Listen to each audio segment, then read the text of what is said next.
ഞാൻ നേരെ പോകുന്നത് കൊച്ചിയിലേക്കാണ്. കൊച്ചി എന്ന് പറയുമ്പോൾ ഫോർട്ട് കൊച്ചിയിൽ ലിഡിയ ജേക്കബ് ഉണ്ട്. വിവരങ്ങൾ നൽകാനായി പുതുവത്സരത്തിന്റെ ആഘോഷ നിറവിലാണ് ലിഡിയ. ഫോർട്ട് കൊച്ചി എങ്ങനെയുണ്ട്? വൈബ്, പൊളി വൈബല്ലേ?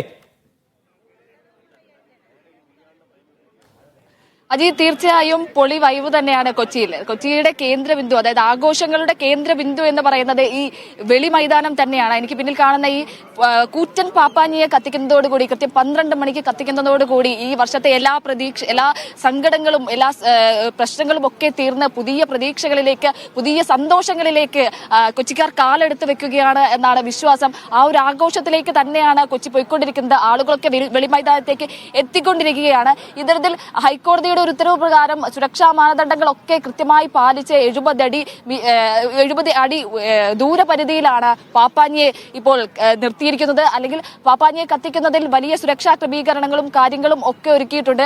അങ്ങനെ വിപുലമായ ഒരുക്കങ്ങളോടുകൂടി, വിപുലമായിട്ടുള്ള ഒരു സജ്ജീകരണങ്ങളോട് കൂടിയിട്ടാണ് കൊച്ചി പുതുവർഷത്തെ വരവേൽക്കാനായി ഒരുങ്ങിക്കൊണ്ടിരിക്കുന്നത്. ആളുകളൊക്കെ വെളിമൈതാനത്തേക്ക് എത്തിക്കൊണ്ട് ഇരിക്കുകയാണ്. വെളിമൈതാനത്ത് മാത്രമല്ല, ഇപ്പോൾ പരേഡ് ഗ്രൗണ്ടിലും ഒപ്പം മറൈൻ ഡ്രൈവ്, ക്യൂൻസ് വേ പോലുള്ള കൊച്ചിയുടെ വിവിധ സ്ഥലങ്ങളിൽ ആഘോഷം പൊടിപൊടിക്കുകയാണ്. ആഘോഷത്തിലേക്ക് കൊച്ചി വന്നു കഴിഞ്ഞു, ആ ഒരു വൈബിലേക്ക് വന്നു കഴിഞ്ഞു. ശരിക്കും ഈ പുതുവർഷത്തിന്റെ ഒരു വൈബ് എന്ന് പറയുന്നത് ഈ കൊച്ചിയിൽ തന്നെയാണ്. ഈ കേരളത്തിന്റെ മാത്രമല്ല, ലോകത്തിന്റെ വിവിധ ഭാഗത്ത് നിന്നുള്ള ആളുകൾ ഈ ഒരു പുതുവർഷം ആഘോഷിക്കാൻ കൊച്ചിയിലേക്ക് എത്തുന്ന കാഴ്ചകളാണ് നമുക്ക് കാണാൻ സാധിക്കുന്നത്. എല്ലാ വർഷത്തെയും പോലെ തന്നെയാണ് വിവിധ തരത്തിലുള്ള ആഘോഷങ്ങളാണ്. ഡാൻസും ഡിജെയും പാട്ടും ഒക്കെ ഉണ്ട്. അത്രയധികം നമ്മളും അതിലൊക്കെ പങ്കുചേരാൻ എക്സൈറ്റഡ് ആണ്. അത്രയും വലിയ ആഘോഷ പരിപാടികൾ, വലിയ കാര്യങ്ങളൊക്കെ തന്നെയാണ് ഇവിടെ ഉള്ളത്.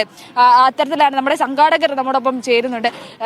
എന്തൊക്കെ സജ്ജീകരണങ്ങളാണ് ഇപ്പോൾ ഒരുക്കിയിരിക്കുന്നത്? അപ്പോൾ പാപ്പാഞ്ഞിയെ കത്തിക്കുന്നത് ചലച്ചിത്ര താരം വിനയ് ഫോർട്ട് ആണല്ലോ. അപ്പോൾ അത്തരത്തിലുള്ള സജ്ജീകരണങ്ങളും കാര്യങ്ങളും ഒക്കെ എങ്ങനെയാണ്?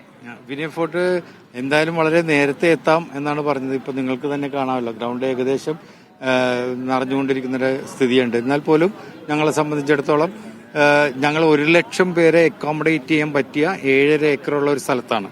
ഞങ്ങൾ ഉച്ചയോടെ തന്നെ ഞങ്ങൾക്ക് വൈബ് തുടങ്ങിക്കഴിഞ്ഞു.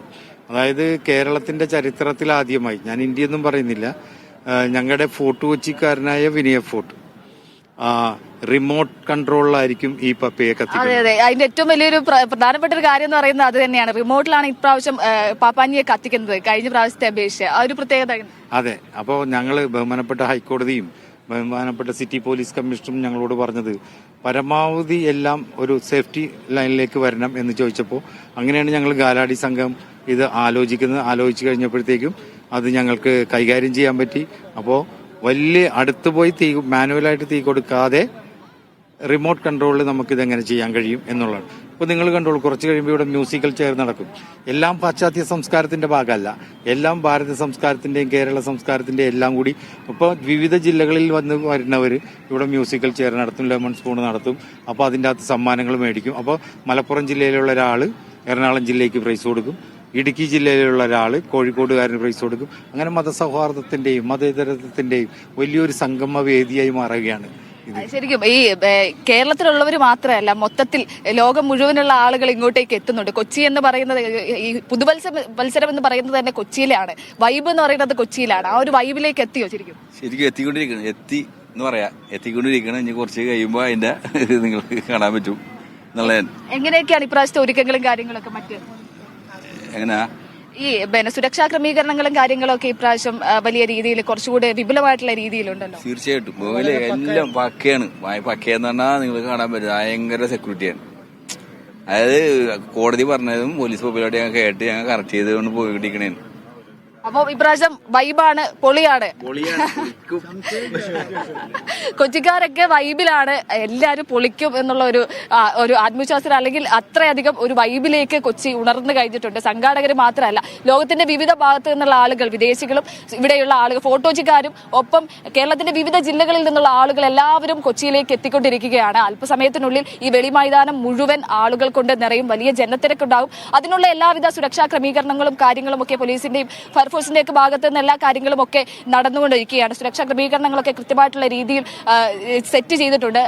1000-ഓളം പോലീസുകാരെ വിന്യസിച്ചിട്ടുണ്ട്. ഒപ്പം 400-ഓളം CCTV ക്യാമറകൾ, അതിന്റെ കൺട്രോൾ റൂമുകൾ, ഒപ്പം ഈ മഫ്തിയിൽ പോലീസുകാർ ഉണ്ട്, ഒപ്പം വനിതാ പോലീസ് ഉണ്ട്. ഈ സുരക്ഷാ ക്രമീകരണങ്ങളുടെ ഭാഗമായി മോഷണവും ഒപ്പം ഈ വനിതകൾക്ക് നേരെയുള്ള അതിക്രമങ്ങളൊക്കെ തടയാനുള്ള വനിതാ പോലീസുകാരടക്കം മഫ്തിയിലൊക്കെ ഉണ്ട്. അത്തരത്തിൽ ഗതാഗത ക്രമീകരണങ്ങളും കൃത്യമായിട്ടുള്ള രീതിയിൽ പാലിച്ച് വലിയ വിപുലമായിട്ടുള്ള സജ്ജീകരണങ്ങൾ തന്നെയാണ് ഫോർട്ട് കൊച്ചിയിൽ ഒരുക്കിയിരിക്കുന്നത്.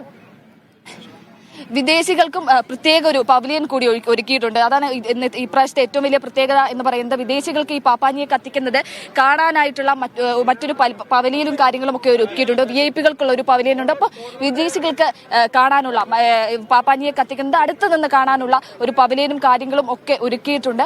അക്ഷരാർത്ഥത്തിൽ കൊച്ചി ഒരു ആഘോഷത്തിന്റെ മൂഡിലേക്ക്, ആഘോഷത്തിന്റെ ഒരു വൈബിലേക്ക് വന്നു കഴിഞ്ഞു എന്ന് തന്നെ വേണം പറയാൻ. ഇതിന്റെ ഒരു കേന്ദ്രബിന്ദു എന്ന് പറയുന്ന വെളിമൈതാനമാണെങ്കിൽ പോലും പരേഡ് ഗ്രൗണ്ടും ഒപ്പം കൊച്ചി ക്യൂൻസ് വേയും മറൈൻ ഡ്രൈവും ഒക്കെ ആഘോഷത്തിൽ തന്നെയാണ്. ആ ഒരു വൈബിലേക്ക്, ആ ഒരു ആഘോഷത്തിലേക്ക് കൊച്ചി കടന്നു കഴിഞ്ഞു എന്ന് വേണം പറയാൻ. ചേട്ടാ, വൈബിലാണ്? എങ്ങനെയാണ് ആഘോഷങ്ങളൊക്കെ? എങ്ങനെയാണ്? സൂപ്പറാണ്. എവിടെ നിന്നുള്ളവരാണ്? ഇവിടെയുള്ള ഫോട്ടോ വെച്ചക്കാരാണ്. എല്ലാ വർഷത്തെയും പോലെ എന്താണ് ഈ വർഷത്തെ ഒരു പ്രത്യേകത? എങ്ങനെയാണ് ആഘോഷിക്കാൻ ഉദ്ദേശിക്കുന്നത്? ഞാൻ ചെറായിക്കാരനാണ്. ഈ വർഷം എന്ന് പറഞ്ഞാൽ അവിടെ നടക്കണില്ല, അതാണ് ഇവിടെ ആൾക്കാർ കൂടും. ഫോർട്ട് കൊച്ചി എന്ന് പറഞ്ഞു കഴിഞ്ഞാൽ കാർണിവലിൽ നമ്പർ 1 ആണ് കേരളത്തിലെ. പരേഡ് ഗ്രൗണ്ടിൽ പാപ്പാഞ്ഞിയെ കത്തിക്കാത്തതിൽ ഒരു വിഷമോ കാര്യങ്ങളോ ഒക്കെ ഉണ്ടോ എന്തെങ്കിലും? ഉണ്ട്, കാരണം അവിടെയാണല്ലോ നടന്നുകൊണ്ടിരുന്നത്. പക്ഷെ അങ്ങനെ കുഴപ്പമില്ല. ഇപ്പം നമ്മുടെ ആഘോഷങ്ങൾ ഇവിടെ വെച്ച് സ്റ്റാർട്ട് ചെയ്യാണ്. പുതിയ തലമുറയുടെ ഒരു വൈബ് അറിയാം. എങ്ങനെയുണ്ട് ഇപ്രാവശ്യത്തെ ന്യൂ ഇയർ ആഘോഷങ്ങളൊക്കെ എവിടെ വരെയായി? നല്ല പ്രതീക്ഷയാണ് വന്നത്. എങ്ങനെയെന്ന് കാണണം. ഞങ്ങൾ കാസർഗോഡ് നിന്നാണ് വന്നത്. കാസർഗോഡ് നിന്ന് എന്താ ഇങ്ങോട്ട് കൊച്ചിക്ക്? കൊച്ചി എന്ന് പറയുന്നത് പുതുവത്സരത്തിന്റെ ഒരു ന്യൂ ഇയർ എല്ലാ പ്രാവശ്യവും വരാറുണ്ട്. കൊച്ചിയിലാണ് വൈബ്. അപ്പൊ വൈബ് പിടിച്ചൊക്കെ വന്നതാണ്. പൊളിക്കണം. അല്ല, പുതിയ ന്യൂ ഇയർ റെസൊല്യൂഷനും കാര്യങ്ങളൊക്കെ ഉണ്ടോ ഇപ്രാവശ്യം? പ്ലാനുണ്ട്. എല്ലാ പ്രാവശ്യം ഉള്ളതാണ്. അതിങ്ങനെ ഓപ്പണായി പറയാൻ പറ്റില്ല. എല്ലാ പ്രാവശ്യവും റെസൊല്യൂഷൻ എടുക്കും, അടുത്ത പ്രാവശ്യം അതേ റെസൊല്യൂഷൻ എടുക്കുന്നതാണോ? അങ്ങനെയാണ് കൊച്ചി. യുവത്വവും ഒപ്പം ചെറിയ കുട്ടികൾ മുതൽ യുവാക്കൾ മുതൽ വലിയ പ്രായമായവർ വരെ ഈ ഒരു ആഘോഷത്തിലേക്ക് അമർന്നു കഴിഞ്ഞു. ഈ ആഘോഷത്തിൽ തന്നെയാണ് കൊച്ചി. പുതുവത്സരം എന്ന് പറയുന്ന ന്യൂ ഇയർ എന്ന് പറയുന്നത് അതിന്റെ ഒരു വൈബിലേക്ക് വരണമെങ്കിൽ കൊച്ചിയിലേക്ക് വരണം. ആ ഒരു വൈബ് തന്നെയാണ്. ആ ഒരു വൈബിലേക്ക് കൊച്ചി എത്തുകയാണ്. ഒരു അല്പനേരം ലിഡിയ ജേക്കബ് ആ ഒരു വൈബിൽ തന്നെയാണ് എന്ന് ലിഡിയയുടെ സംസാരം കേൾക്കുമ്പോൾ തന്നെ അറിയാം.